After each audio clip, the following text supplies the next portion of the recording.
पहला सवाल, बीजांड में न्यूसेलस का मुख्य कार्य क्या है? ए. बीजावरण बनाना। बी. भ्रूणकोश को पोषण देना। सी. फल बनाना। डी. जड़ बनाना।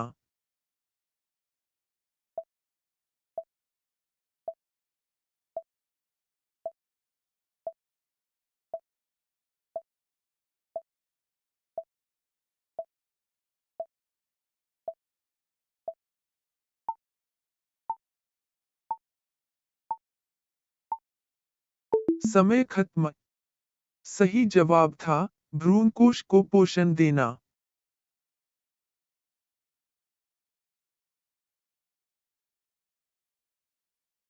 अब दूसरा सवाल, माइक्रोपाइल का मुख्य महत्व क्या है? ए. पत्ती बनाना। बी. परागणलिका का प्रवेश मार्ग। सी. फल बनाना। डी. जड़ बनाना।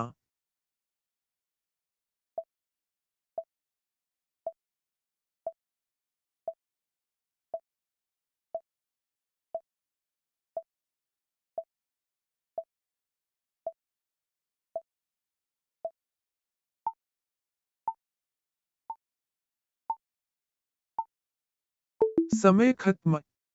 सही जवाब था परागणलिका का प्रवेश मार्ग।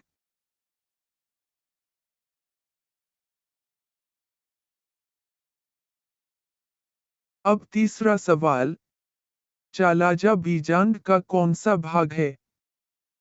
ए. माइक्रोपाइल के पास। बी. माइक्रोपाइल के विपरीत भाग। सी. अंडाशय के बाहर। डी. पत्ती में।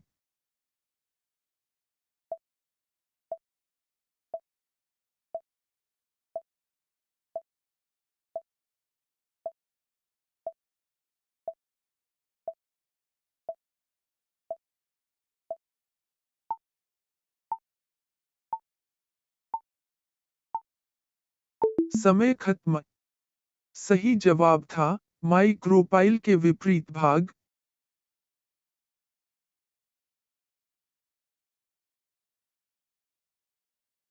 अब चौथा सवाल, यदि परागणलिका माइक्रोपाइल के अलावा किसी अन्य मार्ग से प्रवेश करे तो उसे क्या कहते हैं? ए. पोरोगैमी। बी. मेसोगैमी। सी. चैलाजोगैमी। डी. ऑटोगैमी।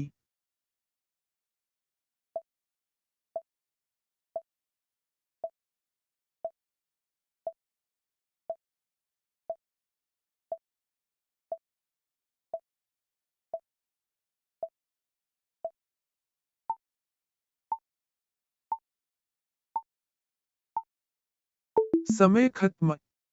सही जवाब था चैलाजोगैमी।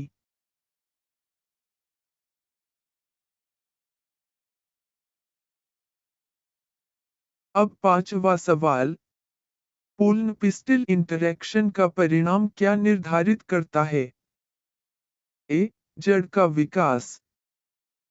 बी. परागकण का अंकुरण या अस्वीकृति। सी. पत्ती का निर्माण। डी. फल का रंग।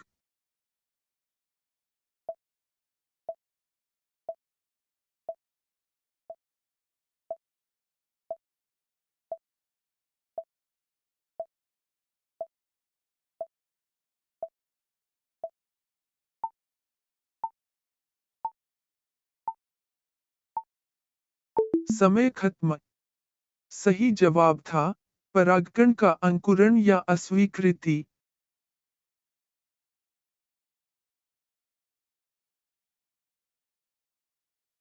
अब छठा सवाल, भ्रूण विकास की प्रारंभिक अवस्था क्या कहलाती है? A. Heart stage. B. Globular stage. C. Torpedo stage. D. Seed stage.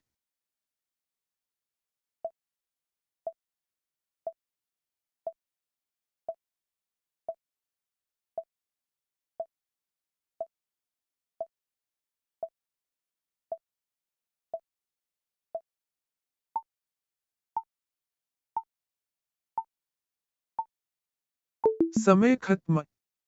सही जवाब था ग्लोब्यूलर स्टेज।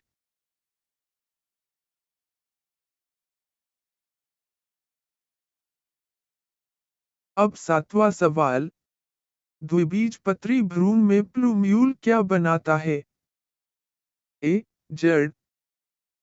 बी. तना और पत्तियां। सी. फल। डी. बीजावरण।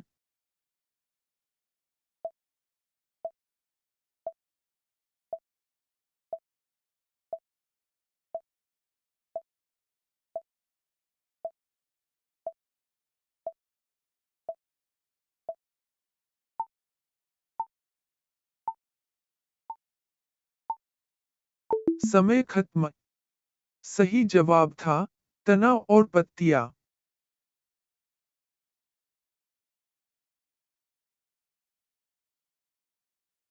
अब आठवां सवाल। रेडिकल का मुख्य कार्य क्या है? ए. पत्ती बनाना। बी. जड़ बनाना। सी. फूल बनाना। डी. फल बनाना।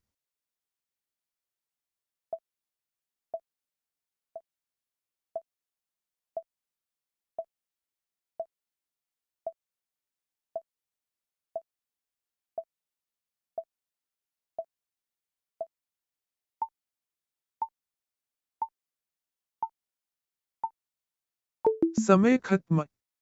सही जवाब था जड़ बनाना।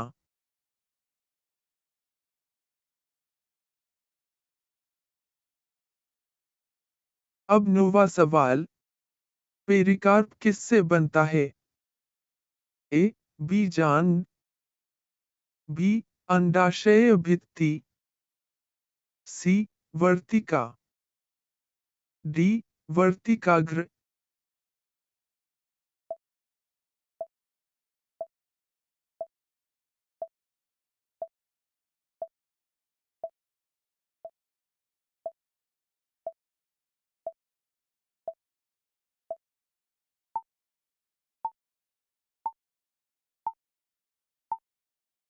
समय खत्म।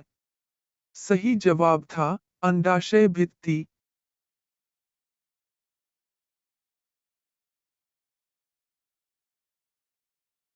अब 10वां सवाल।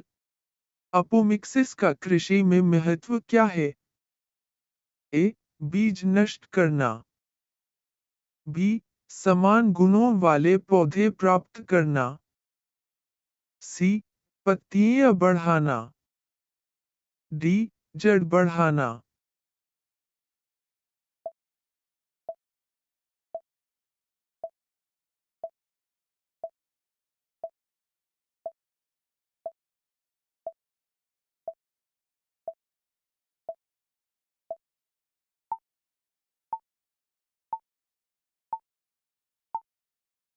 समय खत्म। सही जवाब था समान गुणों वाले पौधे प्राप्त करना।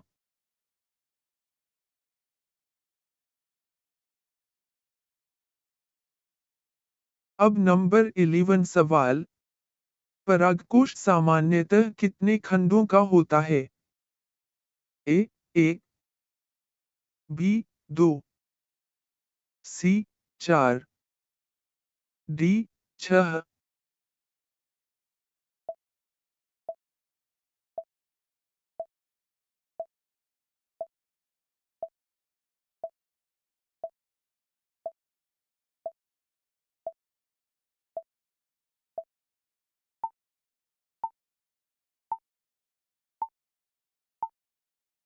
समय खत्म।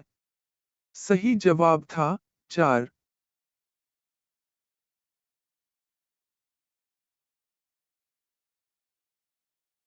अब नंबर 12 सवाल। सूक्ष्म बीजाणुधानी के अंदर बनने वाले परागकण प्रारंभ में किस रूप में होते हैं? ए. अकेले। बी. टेट्राड के रूप में। सी. जोड़े में। डी. समूह में।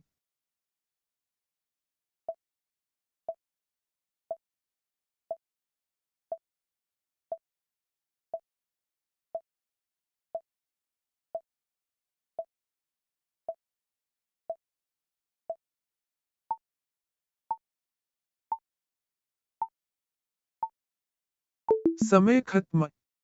सही जवाब था टेट्राड के रूप में।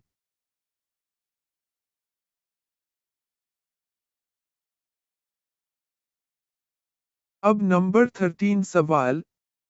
परागकोश के फटने की प्रक्रिया को क्या कहते हैं? ए. अंकुरण। बी. डिहिसेंस। सी. निषेचन। डी. संलयन।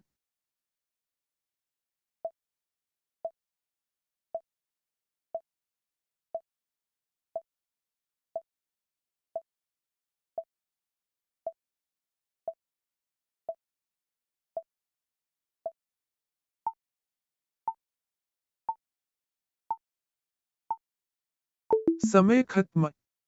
सही जवाब था डिहिसेंस।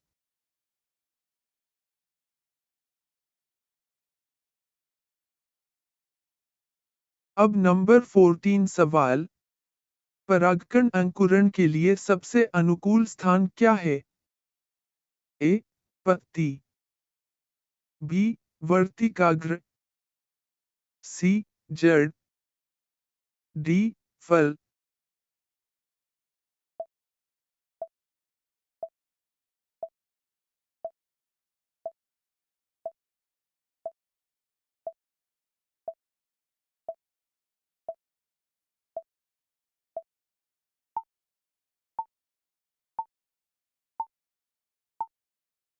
समय खत्म।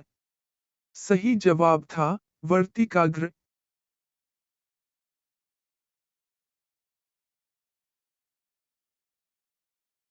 अब नंबर 15 सवाल। भ्रूणकोश में कुल कितने नाभिक पाए जाते हैं?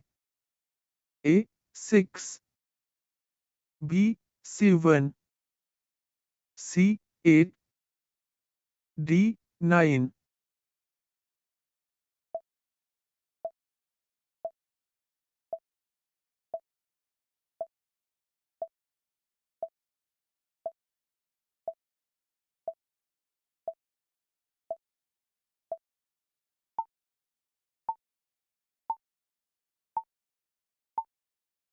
समय खत्म।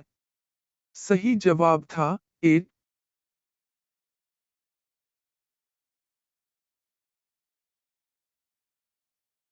अब नंबर 16 सवाल। सहायक कोशिकाओं की विशेष संरचना क्या कहलाती है? ए. फिलीफॉर्म उपकरण। बी. माइक्रोपाइल। सी. एंडोस्पर्म। डी. चालाजा।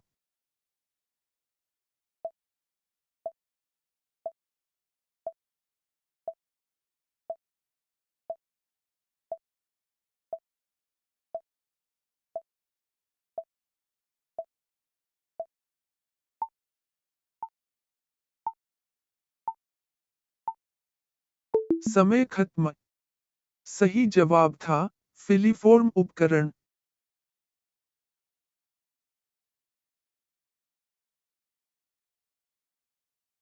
अब नंबर 17 सवाल। डबल फर्टिलाइजेशन किस समूह में पाया जाता है? ए. जिम्नोस्पर्म। बी. एंजियोस्पर्म। सी. फर्न। डी. ब्रायोफाइट।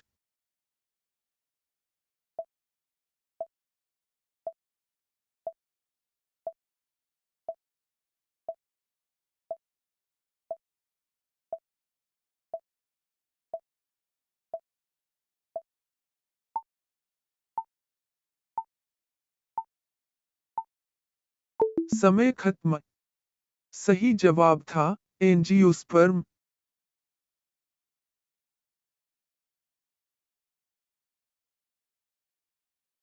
अब नंबर 18 सवाल। बीज में एंडोस्पर्म कब तक रहता है? ए. हमेशा। बी. कभी नहीं। सी. कुछ बीजों में परिपक्व अवस्था तक। डी. अंकुरण के बाद।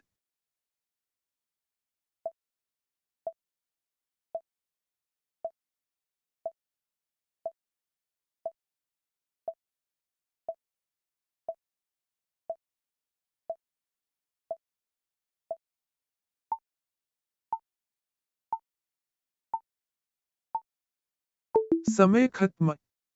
सही जवाब था, कुछ बीजों में परिपक्व अवस्था तक।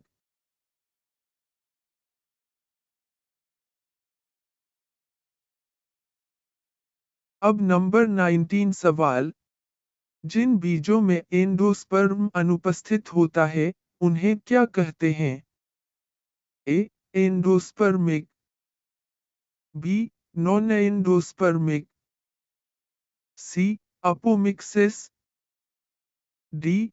क्लोनल।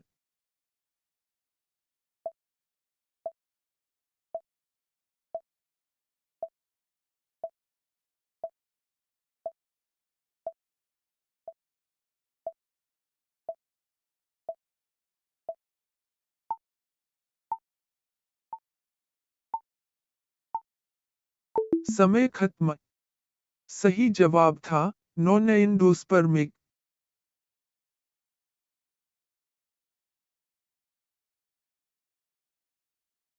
अब नंबर 20 सवाल। फल बनने के बाद पेरिकार्प की कितनी परतें होती हैं? ए. 1। बी. 2। सी. 3। डी. 4।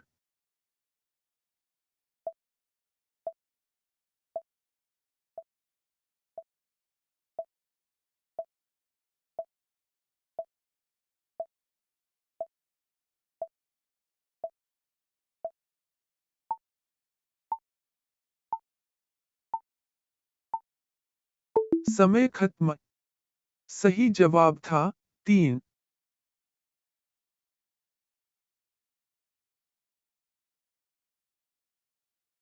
अब नंबर 21 सवाल। प्लूम्यूल आगे चलकर क्या बनाता है? ए. जड़। बी. तना और पत्तियां। सी. फल। डी. बीज।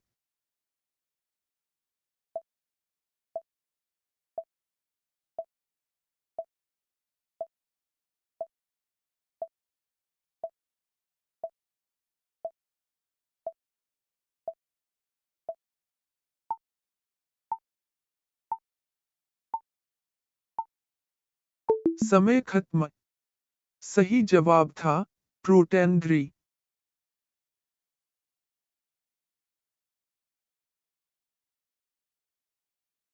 अब नंबर 22 सवाल। यदि वर्तिकाग्र पहले परिपक्व हो जाए और परागकोश बाद में, तो यह किसका उदाहरण है? ए. प्रोटेंड्री। बी. प्रोटोगाइनी। सी.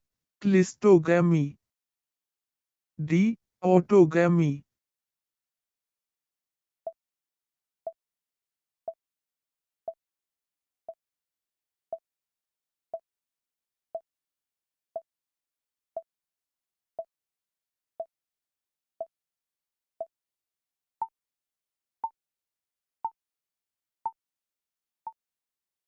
समय खत्म।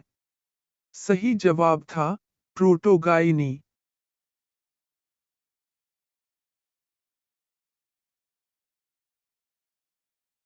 अब नंबर 23 सवाल। यदि किसी पौधे में परागकण उसी पौधे के वर्तिकाग्र पर अंकुरित नहीं हो पाते, तो यह किसका उदाहरण है? ए. हर्कोगैमी। बी. स्वसमंजसता। सी. डाइकोगैमी। डी. गीटनोगैमी।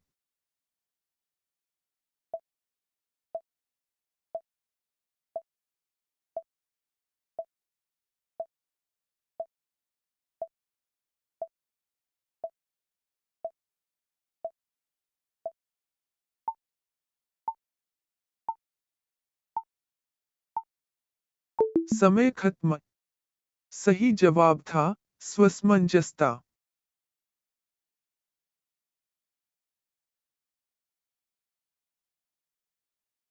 अब नंबर 24 सवाल।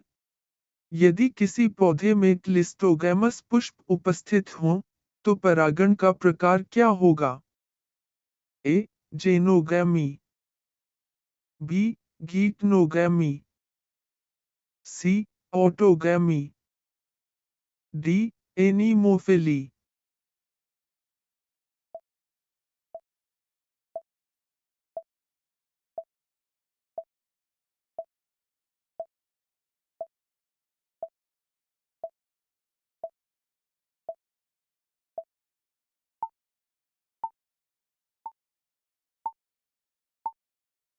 समय खत्म।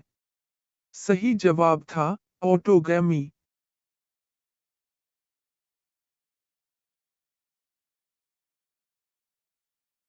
अब नंबर 25 सवाल। वायु परागित पौधों में परागकणों की संख्या अधिक क्यों होती है? ए. परागकण भारी होते हैं। बी. परागण की सफलता कम होने के कारण। सी. परागकण बड़े होते हैं। डी. फूल छोटे होते हैं।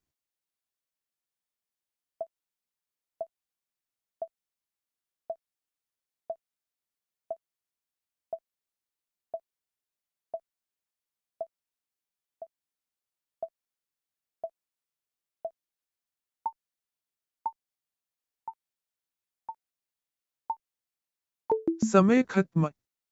सही जवाब था परागण की सफलता कम होने के कारण।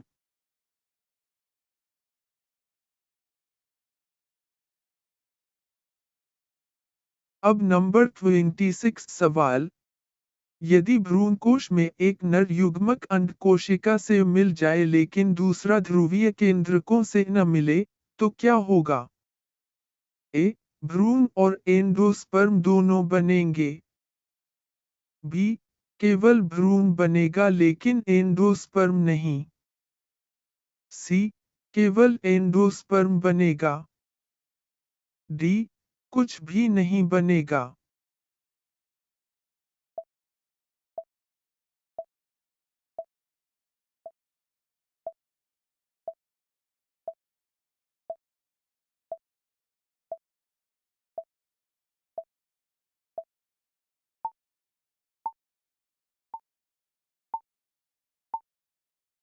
समय खत्म। सही जवाब था केवल भ्रूण बनेगा लेकिन एंडोस्पर्म नहीं।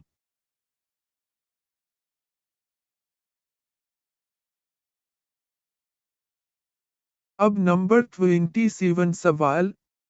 यदि किसी बीज में एंडोस्पर्म परिपक्व अवस्था में भी मौजूद हो, तो ऐसा बीज क्या कहलाता है? A. Non endospermic. B. Endospermic. C. Apomictic. D. Parthenocarpic.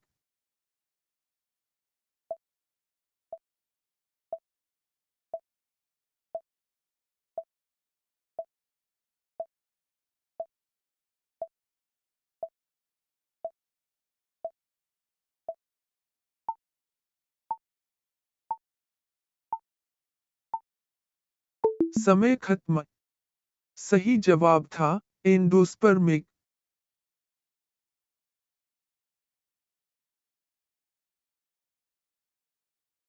अब नंबर 28 सवाल। यदि एक ही बीज से कई भ्रूण विकसित हो जाए तो इस अवस्था को क्या कहते हैं? ए. अपोमिक्सिस। बी. बहुभ्रूणता। सी. पार्थेनोकार्पी। डी. डाइकोगैमी।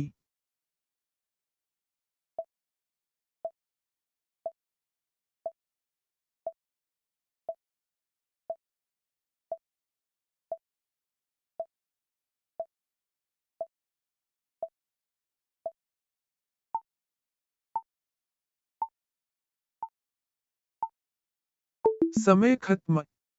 सही जवाब था मेसोगैमी।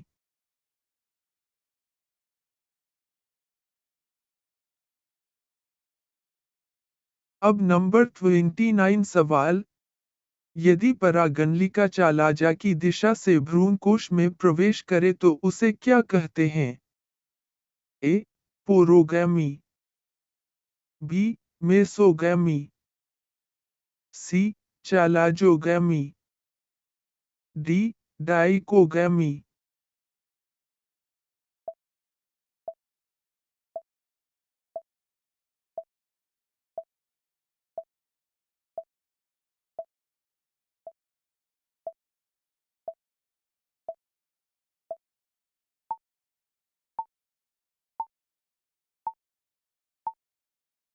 समय खत्म। सही जवाब था चालाजोगैमी।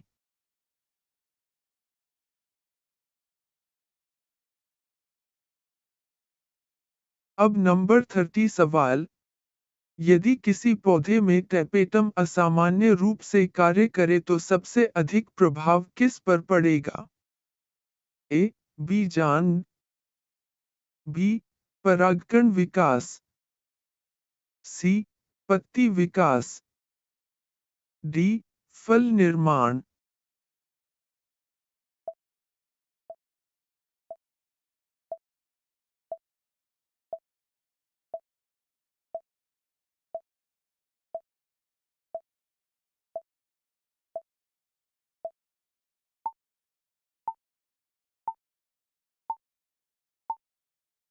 समय खत्म। सही जवाब था परागकण विकास।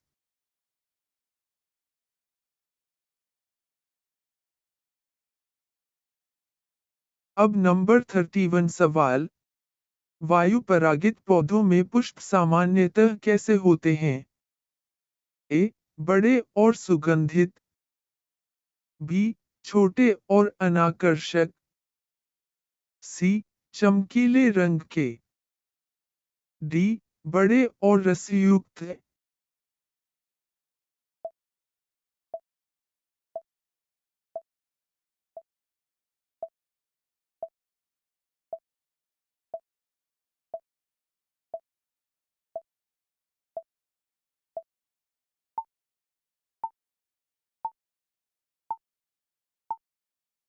समय खत्म। सही जवाब था छोटे और अनाकर्षक।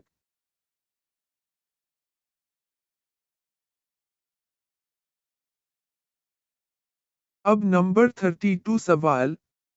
यदि किसी बीज में न्यूसेलस का अवशेष परिपक्व अवस्था में भी बना रहे तो उसे क्या कहते हैं? ए. एंडोस्पर्म। बी. पेरिस्पर्म। सी. पेरिकार्प। डी. स्क्यूटेलम।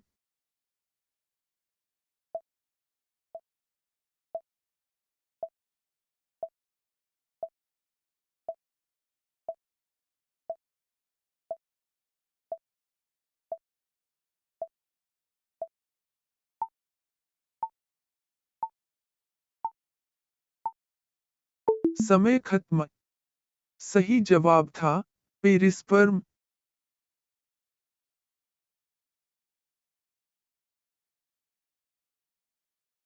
अब नंबर 33 सवाल।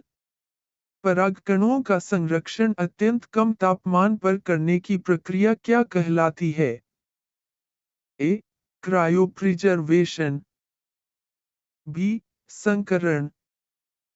सी. अंकुरण। डी. निषेचन।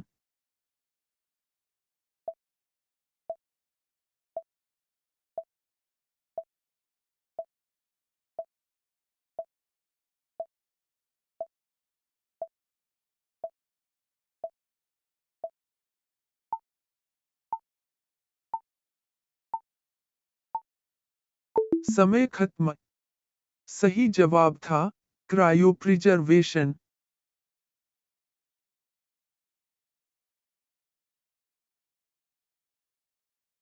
अब नंबर 34 सवाल। कृत्रिम संकरण में बैगिंग का मुख्य उद्देश्य क्या है? ए. परागकण बनाना। बी. बाहरी परागण रोकना। सी. फल बनाना। डी. बीज नष्ट करना।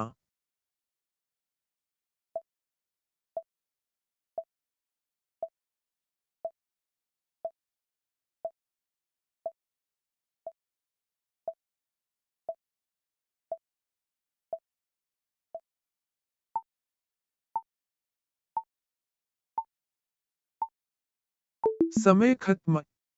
सही जवाब था बाहरी परागण रोकना।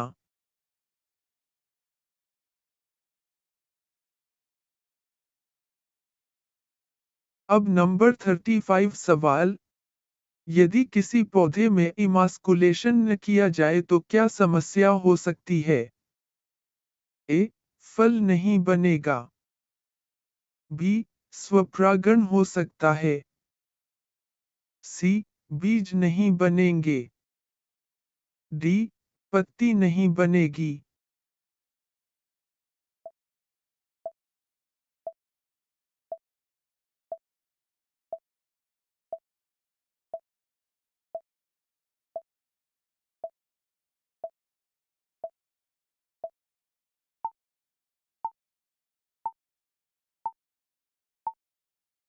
समय खत्म।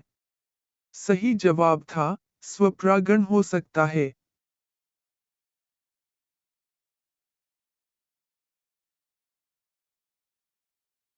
अब नंबर 36 सवाल।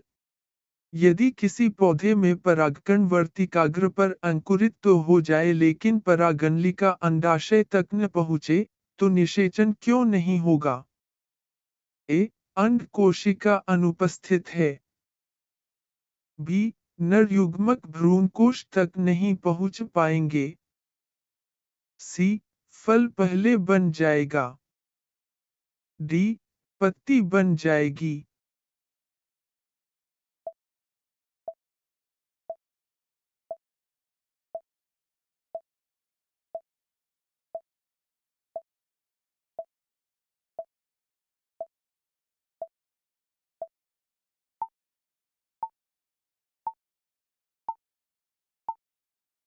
समय खत्म। सही जवाब था, नर युग्मक भ्रूणकोश तक नहीं पहुंच पाएंगे।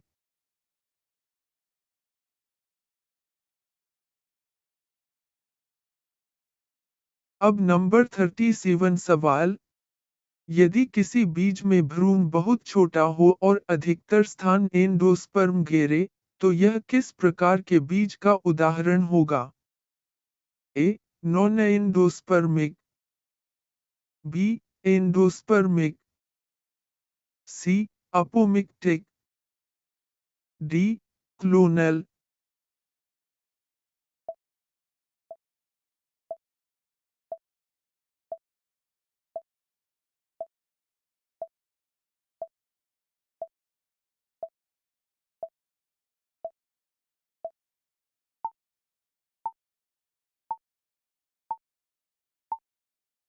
समय खत्म। सही जवाब था, एंडोस्पर्मिक।